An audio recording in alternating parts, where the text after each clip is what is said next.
Hello, my friends, and welcome back. Thank you very much for being with me again today. Today, I watched a 55-minute interview conducted by Tucker Carlson yesterday on the 10th of August 2023 with the former Capitol Police Chief Stephen Sund, and that was an extraordinary interview. Tucker Carlson conducted an interview with this former Capitol Police Chief who was in charge of the Capitol Police during the events of January 6th. And he conducted this interview, the original interview, while Tucker Carlson was still working for Fox News. Fox News and Tucker parted ways, doesn't really matter how. The point is that interview never aired. Nobody showed us that interview.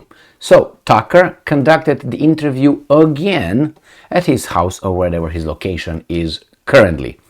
And it's a 55 video, the interview. I obviously will not play it. I will just tell you a little bit about it. I will show you where you find it, obviously on Twitter or on X, and under Tucker Carlson on August 10 and episode 15, former Capitol Police Chief Stephen Sund reveals what really happened on January 6th. Our Fox News interview with him never aired. So we've invited him back. So it's 55 minutes, and this is the former Capitol Police Chief. If you have time, I know it's 55 minutes, but if you have time, you could analyze the interview yourselves. And these were the main points that I got out of this interview. There are so many, how should I put it, accidents on the job, which could indicate that there were not accidents. I'm not saying it was something premeditated, but the chief of police says that a lot of things that usually they do before and after such protests that turn violent in the area do with other departments, they haven't done.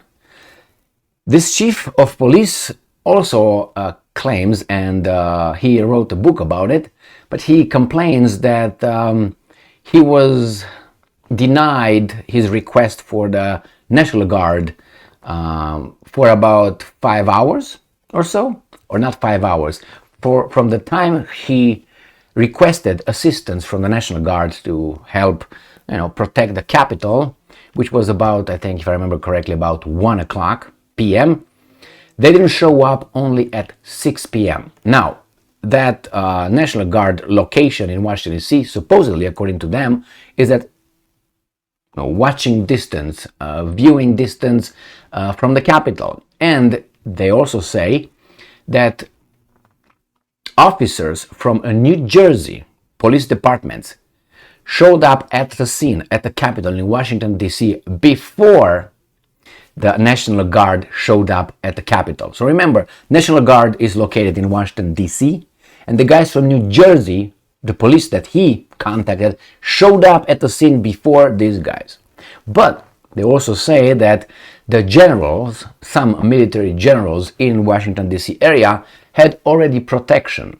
So the National Guard did some rounds around the city, and then they showed up at 6 p.m., where they took some pictures as the defenders of the Capitol. And according to them, those pictures were posted on some military writings, magazines, as being the defenders. This chief of police also reveals his request for backup made to some two individuals, one died already, and the other one being how should I put it, denied support to chief of police by saying that he's going to talk to his boss being Nancy Pelosi. The other one that died, I think, he mentioned the names, I didn't bother to memorize them, watch that and you're gonna find them. They both, I think, are out. They're not working anymore in that capacity. The other one was his direct boss. I think it was Mitch McConnell in the Senate. So these guys that the chief requested backup from, they said, one of them, hey, let me ask my boss, the chain of command or something, my superiors. His superiors was Nancy Pelosi. So nevertheless, there are very, very interesting information provided by this chief of police. Very interesting. I recommend you watch it if you didn't. And I'm not saying that the chief of police is telling the truth, because I can't verify that.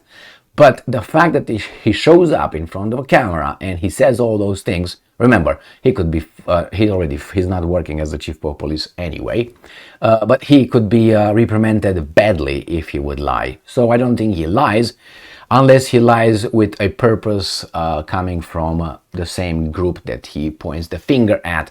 He's not very direct in telling us, oh, those guys, I don't know, conspired or anything like that. No, he's not doing that. But the information that he provides as answers to Tucker Carlson's questions could, that's the key word, could indicate that there was a little scheme over there. And one of the biggest kingpins of all this was supposedly that, I would say, mediocre General Mark Milley from the Pentagon. It's very interesting to see how the intelligence community and the Pentagon, again, worked to deny certain kind of information and support to this guy. And people say, well, you know, the intelligence community and the Pentagon. Well, I have a little gut feeling, and I've been having it for some time, that the guys with guns will always lead, being in the forefront or being in the shadows. And I think here they're in the shadows, and what we see, we curse at idiot Lindsey Graham, or at corpse Nancy Pelosi, or the semi-conscious Biden, or the little Kamala Harris, and that's not them. They're just useful idiots, part of the whole thing, the whole scheme. The ones behind all this are others. And if you want to see the reality of this matrix, just do something that would, try to, show what's behind the curtain, and you're going to see immediately how strongly these guys will come down on you, or on whomever tries to do that. Some people, one of these guys, I think he was one that was responsible with some security in the Senate, the one that I mentioned with Mitch McConnell. As I said, I don't remember his name. I think he died of natural causes. So I will watching for this guy's name. What's his name? Chief Stephen Sund. I'll be watching for this guy's life to see how long he will be around. I'm assuming he's going to catch something, or he's going to have an accident, or simply we won't hear about him, because that's the easiest way. We don't hear about him, you forget about him, So they don't even have to say, well, he had an accident, a little tractor accident while he was mowing the grass or something. Yeah, okay, like James Traficant, the House representative, if you remember that guy. Yeah, if you don't, look for him online. You can still find some interviews, and his life. He died because he just the tractor fell over him, and he broke some ribs. Anyway, so we'll find out. So watch that little video if you have time, and analyze his facial expression, his body language, while he makes some disclosures or talks about certain topics. Thank you very much for being with me again today. Stay strong, stay smart, look for the truth, and be just.